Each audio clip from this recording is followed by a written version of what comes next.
গৃহযুদ্ধ শেষ হলো, এই রাষ্ট্রকে আমাকে মেরামত করতে হবে, প্রথমে আমাকে শান্তি প্রতিষ্ঠা করতে হবে। এই জন্য প্রথমেই বললেন আফসুস সালাম। রাসূল সাল্লাল্লাহু আলাইহি ওয়াসাল্লামের কথা বলার টাইমিং বুঝতে হবে, ওনার মাইন্ডসেট বুঝতে হবে, ওনার ফিলোসফি বুঝতে হবে। He was the greatest philosopher ever in the world. প্রথমে বলে নাই এই জিকির করো সবাই সুবহানাল্লাহ আলহামদুলিল্লাহ, বলছে এটা না।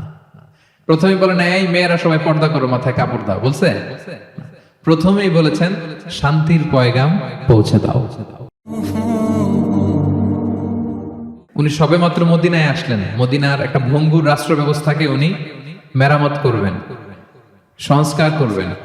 এখন যে কথাটা বলবেন এই কথাগুলো গুরুত্বপূর্ণ না? গুরুত্বপূর্ণ। মালয়েশিয়ার honourable prime minister Anwar Ibrahim যখন প্রধানমন্ত্রী হলেন, উনি প্রথম যখন জাতির উদ্দেশ্যে ভাষণ দিলেন, এটা গুরুত্বপূর্ণ ছিল না? ছিল। যে কেউ কোনো বড় দায়িত্বে আসলে যখন কথা বলে প্রথম কথাগুলো খুব গুরুত্বপূর্ণ থাকে। রাসূল সাল্লাল্লাহু আলাইহি ওয়াসাল্লাম এই ভঙ্গুর সমাজকে, এই রাষ্ট্রকে মেরামত করবেন। এসেই জাতির উদ্দেশ্যে যেই কথাটা বলছেন, এই কথাগুলোর কিন্তু অনেক ওজন আছে, অনেক গুরুত্ব আছে। প্রিয় ভাই এবং বোনেরা, তিনি 4 দফা কর্মসূচি দিয়েছিলেন মদিনায় এসেই। মদিনার সাধারণ জনগণের সাথে মিশে কর্মসূচি দিয়েছেন কয় দফা? 4 দফা। প্রথমে বলেছেন শান্তির পয়গাম পৌঁছে দাও। তার মানে হি ওয়াজ এ পিস লাভার। রাসূল সাল্লাল্লাহু আলাইহি ওয়াসাল্লাম শান্তিকামী ছিলেন, তিনি অশান্তি পছন্দ করতেন না। পিস এন্ড হারমোনি কিভাবে সোসাইটিতে এনশিওর করতে হয়, এটা ছিল ওনার লক্ষ্য। প্রথম কথা থেকে বোঝা যায়। প্রথমে বলে নাই এই জিকির করো সবাই সুবহানাল্লাহ আলহামদুলিল্লাহ, বলছে এটা না। প্রথমে বলে নাই এই মেয়েরা সবাই পর্দা করো, মাথায় কাপড় দাও, বলছে?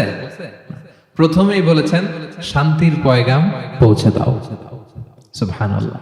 তিনি শান্তির নবী ছিলেন, তিনি শান্তি প্রতিষ্ঠার জন্য, পিস এন্ড হারমোনি করার জন্য আজীবন কাজ করেছেন। এবং মদিনাতেও তিনি এই 3 ধর্মের লোকদেরকে নিয়ে পিস এগ্রিমেন্ট করেছেন। যে কুরাইশরা আক্রমণ করেছে তাদের সাথে তিনি পিস এগ্রিমেন্ট করেছেন, শান্তি চুক্তি। প্রথম কথা হচ্ছে শান্তির বাণী পৌঁছে দাও। কারণ মদিনাতে রাসূল সাল্লাল্লাহু আলাইহি ওয়াসাল্লাম হিজরতের 5 বছর আগে একটা গৃহযুদ্ধ হয়েছিল, প্রচন্ড বড় গৃহযুদ্ধ। এটাকে বলে বুআসের যুদ্ধ, বুআস, আউস এবং খাজরাজ ট্রাইবের মধ্যে। তো সবেমাত্র গৃহযুদ্ধ শেষ হলো, এখন কি প্রতিষ্ঠা করতে হবে? হ্যাঁ বলেন তো একটু। সবেমাত্র গৃহযুদ্ধ শেষ হলো, একটা ভঙ্গুর রাষ্ট্র, এটা তো মেরামত করতে হবে, কি বলেন? তো প্রথম কাজটা কি? To establish piece in the society. এবং সেই কথাটাই রাসূল সাল্লাল্লাহু আলাইহি ওয়াসাল্লাম বললেন। রাসূল সাল্লাল্লাহু আলাইহি ওয়াসাল্লামের কথা বলার টাইমিং বুঝতে হবে, ওনার মাইন্ডসেট বুঝতে হবে, ওনার ফিলোসফি বুঝতে হবে। He was the greatest philosopher ever in the world. পৃথিবীর সবচেয়ে বড় দার্শনিক ছিলেন আমাদের নবী।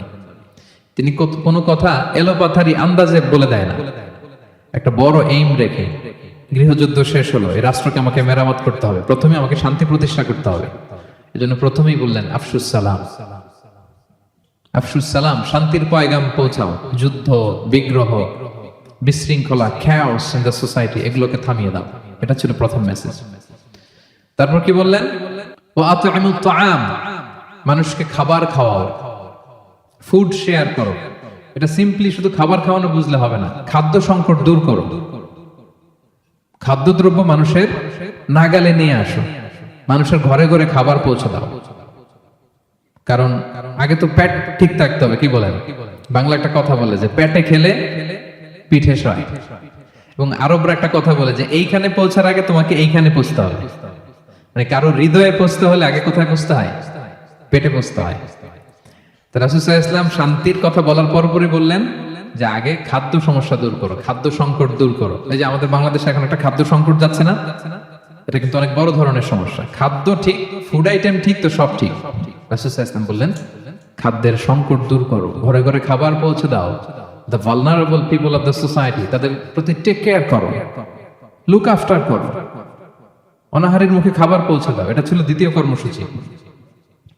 3 নম্বরে বললেন ওয়াসিলুল আরহাম, আত্মীয়তার বন্ধনকে মজবুত করো। এই যে কিনশিপ টাইজ, এই বন্ডেজটাকে আরো মজবুত করো। কারণ নিজেরা যুদ্ধ করলে কি আর শান্তি থাকবে? থাকবে না।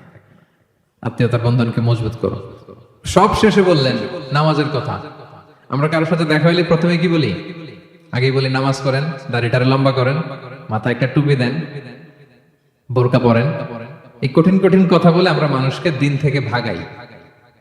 তো রাসূল সাল্লাল্লাহু আলাইহি ওয়াসাল্লাম প্রথমে বললেন পিস এস্টাবলিশ করো, এরপরে বললেন ফুড প্রিভিলেজ নিশ্চিত করো। খাবার আছে কিনা প্রত্যেকের পেটে আগে এটা বলো, ঘরে ঘরে খাবার আছে কিনা, বিত্তশালীরা খাবার পৌঁছে দাও। এরপরে বললেন নিজেরা মারামারি করো না, ডোন্ট কিল ইচ আদার, নিজেদের বন্ডেজটাকে মজবুত রাখো। সব শেষে স্পিরিচুয়াল ডেভেলপমেন্টের কথা বললেন, যে এই তিনটা তো 4 দফা কর্মসূচির তিনটা তো তোমাদের নিজেদের মধ্যে সোশ্যাল এঙ্গেজমেন্ট, এবার হচ্ছে ডিভাইন এঙ্গেজমেন্ট। ডিভাইন পাওয়ারের সাথে নিজেদের সম্পর্ক জুটে দাও। যখন সবাই ঘুমায় তুমি ঘুমিয়ে যেও না, তুমি জায়নামাজ বিছিয়ে সেখানে কান্নার ঝড় তুলো, সেখানে রবের সাথে একটা স্ট্রং অ্যাটাচমেন্ট গড়ে তোলো। রাসূল সাল্লাল্লাহু আলাইহি ওয়াসাল্লাম বলেন 4টা কাজ যে করবে তাদখুলুল জান্নাতে বিসালাম, সহজেই সে আল্লাহর জান্নাতে ঢুকে যাবে।